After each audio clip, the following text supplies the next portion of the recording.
ಸಾಧನೆ ಮಾಡ್ತಾರೆ ಅನ್ನೋದು ಇತಿಹಾಸ. ಅದಕ್ಕೆ ಒಂದು ಎಕ್ಸಾಂಪಲ್ ಅಂದ್ರೆ ಈ ಚರಿತ್ರೆ ಸೃಷ್ಟಿಸುವಂತ ಒಂದು ಅವತಾರ. ಎಸ್, ಇವರು ಸಿನಿಮಾ ಇಂಡಸ್ಟ್ರಿಗೆ ಬರೋದಕ್ಕಿಂತ ಮುಂಚೆ ಒಂದು ರೀತಿ, ಬಂದಾದ್ಮೇಲೆ ಸಿನಿಮಾ ರಿಲೀಸ್ ಆದ್ಮೇಲೆ ಇನ್ನೊಂದು ರೀತಿ.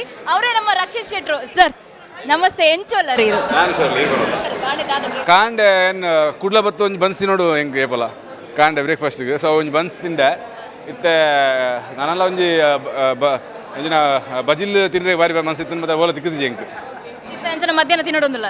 ಮಧ್ಯಾಹ್ನ ಐತೆ ಮೂಲು ಒಣಸ್ ಮಾಡ್ಬಿಡೋದ ಫಿಶ್ ಕರಿ ಇದಾಣಲ್ಲ. ಯಾನ್ ಕುಡ್ಲ ಬತ್ತನ ಮೂಲು ಇಜಿನ ಮಚ್ಲಿ ಓಡಾಡಲ್ಬೋದು ಒಂಜಿ ಫಿಶ್ ತಿನ್ಪಿನ ಗ್ಯಾರಂಟಿ. ಅವನೇ ಶ್ರೀಮನ್ ನಾರಾಯಣ ಸಕ್ಸಸ್ ಆಗಿದೆ, ಏನಂತೀರಿ ಒಂದು ಸಕ್ಸಸ್ ಖುಷಿ ಬಗ್ಗೆ? ತುಂಬ ಖುಷಿ ಆಗುತ್ತೆ. ಯಾಕಂತಂದರೆ ಇದು ನಮ್ಮ 3 ವರ್ಷದ ಎಫರ್ಟ್. ಇದಕ್ಕೆ ಈ ಪ್ರತಿಕ್ರಿಯೆ ನೋಡಿ ನಾವು ಇದಕ್ಕೋಸ್ಕರನೇ ಕೆಲಸ ಮಾಡಿರೋದು 3 ವರ್ಷ. ಸೊ ಇಷ್ಟು ಒಳ್ಳೆ ಪ್ರತಿಕ್ರಿಯೆ ಸಿಕ್ಕಿದಾಗ ಅದು ಬಹಳ ಖುಷಿಯಾಗುತ್ತೆ.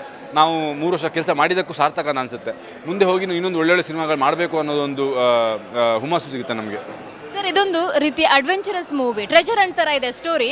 ಇದನ್ನು ನೋಡಬೇಕಾದ್ರೆ ಹಾಲಿವುಡ್ ಸ್ಟೈಲಲ್ಲಿ ಇದೆ ನಮಗೆ ನೋಡೋದಕ್ಕೆ. ಆದರೆ ಕನ್ನಡದಲ್ಲೂ ಕೂಡ ಇಂಥದ್ದು ಸಿನಿಮಾ ಮಾಡ್ಬೋದಾ ಅನ್ನೋದೇ ಒಂದು ದೊಡ್ಡ ಪ್ರಶ್ನೆ. ಅಂಥದ್ರಲ್ಲಿ ತಾವು ಮಾಡಿದ್ದೀರಾ, ಹೇಗೆ ಅನಿಸುತ್ತೆ, ಹೇಗೆ ಸಾಧ್ಯ ಆಯ್ತು? ಅಂದರೆ ಪ್ರಯತ್ನ ಪಟ್ಟರೆ ಯಾವುದು ಅಸಾಧ್ಯ ಅನ್ನೋದು ಯಾವುದೂ ಇಲ್ಲ ನನ್ನ ಪ್ರಕಾರ. ಮನುಷ್ಯನಿಂದ ಏನು ಬೇಕಾದ್ರೆ ಸಾಧನೆ ಮಾಡೋಕ್ಕೆ ಸಾಧ್ಯ ಇದೆ. ನಾವು ಇದು ಶುರು ಮಾಡಬೇಕಾದ್ರೆ ಡೆಫಿನೆಟ್ಲಿ ಒಂದಿಷ್ಟು ಕನ್ಫ್ಯೂಷನ್ಸ್ ಇತ್ತು. ಇದೆಲ್ಲ ಅಂದರೆ ಈ ಥರ ಸಿನಿಮಾಗಳು ಮಾಡಿದ್ರೆ ಹೇಗೆ ಕನ್ನಡದಲ್ಲಿ ನಡೆಯುತ್ತಾ ಅಂತ. ಬಟ್ ಯಾವುದೋ ಒಂದು ಕಾನ್ಫಿಡೆನ್ಸ್ ಇತ್ತು ನಮಗೆ. ಇಲ್ಲ ಅಂದರೆ ಎಂಟರ್ಟೈನಿಂಗ್ ಆಗಿಟ್ಟರೆ ಡೆಫಿನೆಟ್ಲಿ ಜನರನ್ನು ಹೂಕ್ಟ್ ಆಗಿಟ್ಟರೆ ಡೆಫಿನೆಟ್ಲಿ ಸಿನಿಮಾಗಳು ಓಡುತ್ತೆ ಚೆನ್ನಾಗಿದ್ರೆ ಸಿನಿಮಾ ಅಂತ. ಸೊ ಆ ನಿಟ್ಟಲ್ಲಿ ಕೆಲಸ ಮಾಡಿದ್ವಿ. ಸರ್, ಈ ಒಂದು 3 ವರ್ಷದ ಏನು ಟೆಸ್ಟ್ ಇದೆ, ಒಂದು ರೀತಿ ಎಕ್ಸಾಮು, ಪ್ರತಿಫಲ ಈ ಮೂಲಕ ಒಂದು ಸಕ್ಸಸ್ ಮೂಲಕ ಸಿಕ್ಕಿದೆ ತಮಗೆ. ಒಂದು ರೀತಿ ಪಬ್ಲಿಕ್ ಎಕ್ಸಾಮಲ್ಲಿ ಎಲ್ಲ ಮಕ್ಕಳು 1 ವರ್ಷ ಓದಿ ಆಮೇಲೆ ರಿಸಲ್ಟ್ ಬಂದ ಥರ ಆಗಿಲ್ವಾ ತಮಗೆ? ಆ ಥರದ್ದೇ ಒಂದು ಅನುಭವ. ಡೆಫಿನೆಟ್ ಅದೇ ಅನುಭವ. ಪಟ್ಟಿರೋ ಕಷ್ಟಕ್ಕೆ ಡೆಫಿನೆಟ್ಲಿ ಒಂದು ಪ್ರತಿಫಲ ಸಿಕ್ಕಿದಾಗ ಒಂದು ಖುಷಿ ಆಗುತ್ತಲ್ವ, ಅದೇ ಖುಷಿ. ಹೌದು ಸರ್, ನಮಗೊಂದು ಆಸೆ ಏನಪ್ಪ ಅಂದರೆ ತುಳುವರಿಗೆ ಮೀನ್ ಆಗಿ ರಕ್ಷಿತ್ ಶೆಟ್ಟಿ ಅವರ ಸಿನಿಮಾ ತುಳುವಲ್ಲಿ ಕೂಡ ಬರಬೇಕು ಅನ್ನೋದು. ಡಬ್ಬಿಂಗ್ ಆಗುತ್ತಾ ಮುಂದೆ?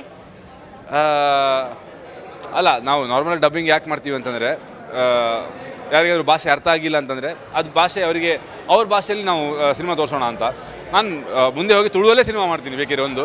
ಬಟ್ ಕನ್ನಡದಲ್ಲಿ ಸಿನಿಮಾ ಮಾಡಿಬಿಟ್ಟು ಅದನ್ನು ತುಳು ಡಬ್ ಮಾಡೋ ಅವಶ್ಯಕತೆ ಇಲ್ಲ, ಯಾಕಂದರೆ ಇಲ್ಲಿಯವ್ರು ಕನ್ನಡನೂ ಬರುತ್ತೆ.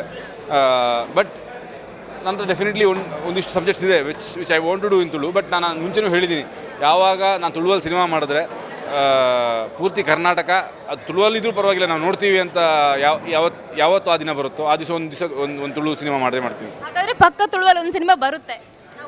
ಹೌದು, ಡೆಫಿನೆಟ್ಲಿ ಬರುತ್ತೆ, ಒಂದು ದಿವಸ ಬರುತ್ತೆ. Thank you sir, thank you so much. ಹೀಗೆ ಸಿನಿಮಾ ಮಾಡ್ತಾ ಇರಿ. ನಮಗೊಂದು ಹೆಮ್ಮೆ ನಮ್ಮ ಸಿನಿಮಾ ಬರೋದಂದರೆ, ನೋಡೋದಂದರೆ. ಹೀಗೆ ಮುಂದುವರಲಿ ಸರ್.